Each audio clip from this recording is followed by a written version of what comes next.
দুদিন আগে কালিয়াচকে মোথাবাড়িতে যে ঘটনাটা ঘটেছে সেটা তো মোটামুটি এখন গোটা পশ্চিমবাংলা তথা গোটা বিশ্ব হয়ে গেছে।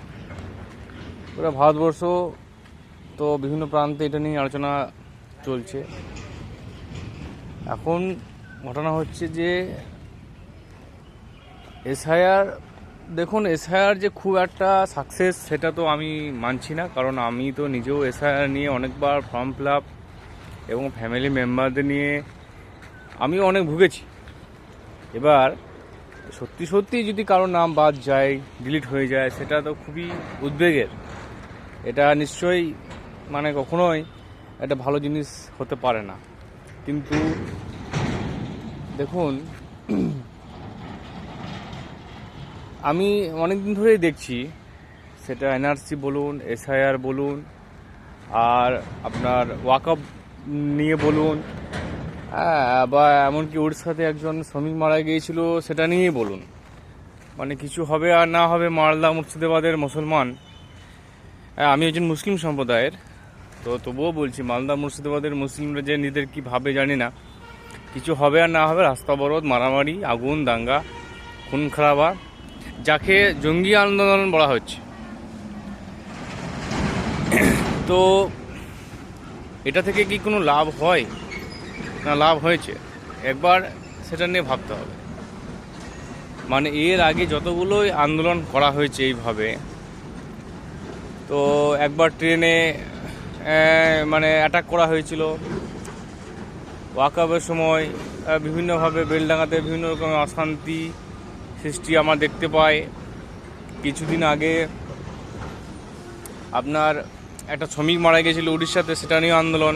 আবার এখন এই কালিয়াচকে কেলেঙ্কারি, এটা নিয়ে এইভাবে বারবার তো আর কোনো লাভ হয় না। এই যে 35 জনকে, মোকাফরুল হয়তো উকিল, ও না হয়তো কোনো রকম করে বেরিয়ে যাবে, কিন্তু বাকি যে 35 জনকে আটক করেছে পুলিশ, বিভিন্নভাবে কেস দিয়ে বিভিন্নভাবে তার জীবনটাকে বরবাদ হয়ে যাবে। তাহলে তার ফ্যামিলি সাফার করবে, কী লাভ? লাভ আছে কিছু? সাময়িক 2-1 ঘন্টা বা একদিনের একটা উত্তেজিত হয়ে একটা মজা নিতে গিয়ে যদি আমার জীবনটা একটু বিপদের মধ্যে পড়ে যায়, তাহলে সেরকম আন্দোলনের কোনো দরকার নেই। এটা প্রথম কথা বুঝতে হবে। দ্বিতীয় কথা হচ্ছে যে আমরা বারংবার এই একই আন্দোলন করছি, বিভিন্ন পার্টি পলিটিক্স এর সুবিধা নিচ্ছি। বিজেপির মতো নিবে, তৃণমূলের মতো নেবে, এটা নিয়ে কিন্তু ভাবতে হবে। এটা তো বিজেপির একটা চাল হতে পারে। বা ধরুন বারবার বিজেপি যে অভিযোগটা করছে যে মুসলমান মানেই তালিবানি শাসন, মুসলমান মানেই কি বলে জঙ্গি, এই যে বারবার অভিযোগটা করে, সেটা তো কোথাও না কোথাও আমরা নিজেরাই সিলমোহর মেরে দিচ্ছি যে হ্যাঁ আমরা জঙ্গি। আমাদেরকে বারবার লুঙ্গি বাহিনী বলে অ্যাটাক করা হয়, আমাদেরকে বারবার বিভিন্ন রকমভাবে অ্যাটাক করা হয়। তাহলে আমরা আমাদের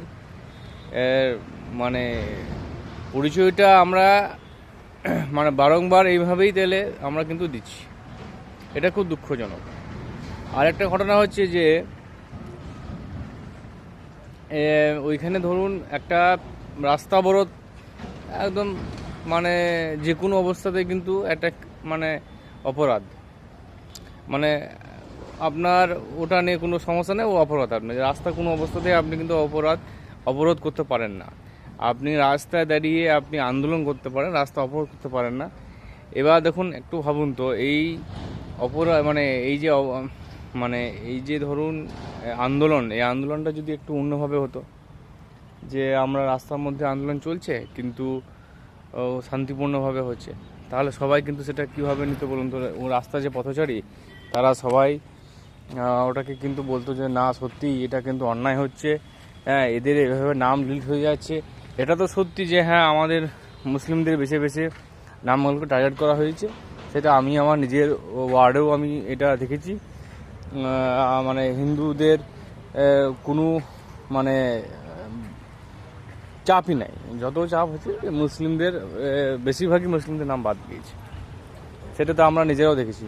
তো এবার আপনি ধরুন 100, 150, 200, 500 গাড়ি দাঁড়িয়ে আছে, তাদের গায়ে আপনি কি বার্তা দিচ্ছেন যে আমার যে এটা নামটা বাদ গেছে এটা ঠিক? না ভুল, এটা নিয়ে বুঝতে হবে। যদি মনে করেন যে ঠিক তো ঠিক আর ভুল তো ভুল, কারণ ওই যারা দাঁড়িয়ে আছে রাস্তার মাঝে তারা আপনাকে কি বলবে, ভালো বলবে? মানে আমি যদি ধরুন আমি আমার প্রতি সরকার হোক দেশ হোক যাই হোক আমার প্রতি অন্যায় করেছে, আমি এবার সেটাকে যদি অন্যকে কষ্ট দিই, সেটা অজুহাতে যদি আমি অন্য কাউকে কষ্ট দিই, তাহলে সে কি আমার বিপক্ষে থাকবে না সপক্ষে থাকবে? বিপক্ষে থাকবে, সেটাই হচ্ছে। তো সবাই কী হয়েছে রেগে মেতে একাকার হয়ে যায়, ঠিক আছে ভালো নাম বাদ গেছে, ভালো করেছে, ভালো করে এদের নাম বাদ দেওয়া হয় ঠিক, এদের থেকে দেশ থেকে তাড়িয়ে দেওয়া হচ্ছে, এইভাবে দুদিন পর এরকম বলবে। তো সেটা আমরা কেন বারবার সুযোগ করে দিচ্ছি বুঝতে পারছি না। আর আমাদের সঙ্গে তো সত্যি সত্যি যদি অন্যায় হয়েছে, যদি নাম বাদ গিয়েছে, তো আইন আছে, আইনের পথ অবশ্যই এখনও আমাদের এখানে গণতন্ত্র দেশ, হ্যাঁ এখানে আইনের পথ সবসময় খোলা আছে, আইনি পদ্ধতিতে এটা সমাধান করতে হবে। হ্যাঁ এটা তো আর সবসময় ওই একই রকমভাবে ওই রাস্তা অবরোধ করে কিছু লাভ হবে না। ঠিক আছে।